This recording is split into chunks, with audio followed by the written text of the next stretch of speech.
জিওপলিটিক্সে আপনাকে স্বাগত। একটা সোজা প্রশ্ন দিয়ে শুরু করি। যদি কাল সকালেই আমেরিকা ভারতের ওপর 500% শুল্ক চাপায়, তাহলে ভারত কতদিন টিকে থাকতে পারবে? এই প্রশ্নটা আজ আর কল্পনা নয়, এটা ধীরে ধীরে বাস্তব হয়ে উঠছে। এখন অনেকেই বলছেন 50% শুল্ক তো পড়েছে, তেমন কিছুই তো হয়নি। হ্যাঁ, আপাতত হয়নি, কারণ ছিল ক্রিসমাস সিজন, ভারতীয় পণ্য ঢুকেছিল বাজারে, আমেরিকায় ক্রয় বেড়েছিল। কিন্তু প্রশ্ন হলো, এই সুরক্ষা আর কতদিন? কারণ 50% কোনো শেষ নয়, এটা ছিল শুধু ট্রেলার। এখন আসি সেই জায়গায় যেটা নিয়ে ওয়াশিংটনে আতঙ্ক বাড়ছে। মার্কিন কংগ্রেসে এমন একটি বিল আসছে যার অধীনে রাশিয়া থেকে তেল কিনলে যে কোনো দেশের ওপর আমেরিকা 500% পর্যন্ত শুল্ক বসাতে পারবে।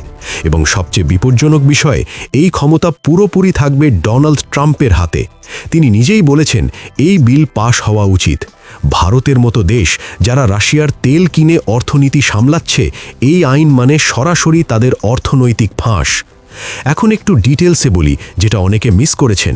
এই শুল্ক হুমকির দিনেই আমেরিকা বেরিয়ে গেছে ইন্টারন্যাশনাল সোলার অ্যালায়েন্স থেকে। ভারত ফ্রান্স নেতৃত্বাধীন এই জোটকে ট্রাম্প বললেন আমেরিকান বিরোধী। প্রশ্ন হলো, যদি এটা শুধু সৌরশক্তি হয়, তাহলে এত রাগ কেন? কারণ বার্তাটা স্পষ্ট, যেখানে ভারত নেতৃত্ব দেবে সেখানে আমেরিকা বাধা দেবে। এখানে একটি কথা বলতেই হয়, 2024 সালে ভারতের শীর্ষ শিল্পপতি উদয় কোটাক একটি টুইটে বলেছিলেন, মার্কিন যুক্তরাষ্ট্রের নিরঙ্কুশ ক্ষমতা রয়েছে সামরিক, অর্থনৈতিক ও প্রযুক্তিগত ক্ষেত্রে। সম্প্রতি তিনি আবার সেই টুইট সামনে এনেছেন। এর মানে কি? মানে ট্রাম্প এই ক্ষমতা ব্যবহার করবেন আর বাকিরা শুধু রিয়্যাক্ট করবে। খেয়াল করুন ট্রাম্পের প্যাটার্ন। প্রথমে বলেন, India is a great country, Modi is my friend. তারপর 50% শুল্ক, সৌরজোট ছাড়া 500% শুল্কের হুমকি। এই ডাবল গেমটাই ভারতকে সবচেয়ে বেশি ক্ষতি করছে। এখন একটু থামুন, এই অংশটা ভীষণ গুরুত্বপূর্ণ। আমেরিকার ডিফেন্স বাজেট 1 ট্রিলিয়ন থেকে 1.5 ট্রিলিয়ন ডলার করার কথা হচ্ছে। এর মানে সেনা নিয়োগ বাড়বে, অস্ত্র উৎপাদন বাড়বে, যুদ্ধের প্রস্তুতি জোরালো হবে। এই বিষয়ে ভাইরাল মন্তব্য করেছেন টাকার কার্লসন। তার বক্তব্য এক লাইনে, বড় বাজেট মানেই বড় যুদ্ধ।